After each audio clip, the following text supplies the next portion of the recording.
"Oh Allah! I told you I'm in pain. You said, do not despair of the mercy of Allah. I told you nobody knows what is in my heart. You said, verily, in the remembrance of Allah do hearts find rest. I told you many people hurt me. You said, so pardon them and ask forgiveness for them. I told you I feel I'm alone. You said, we are closer to him than his jugular vein. I told you my sins are so many.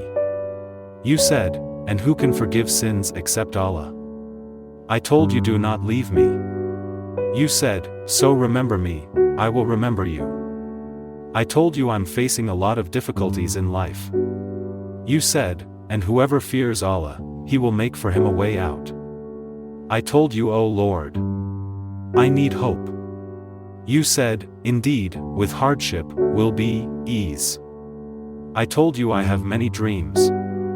You said, call upon me, I will respond to you.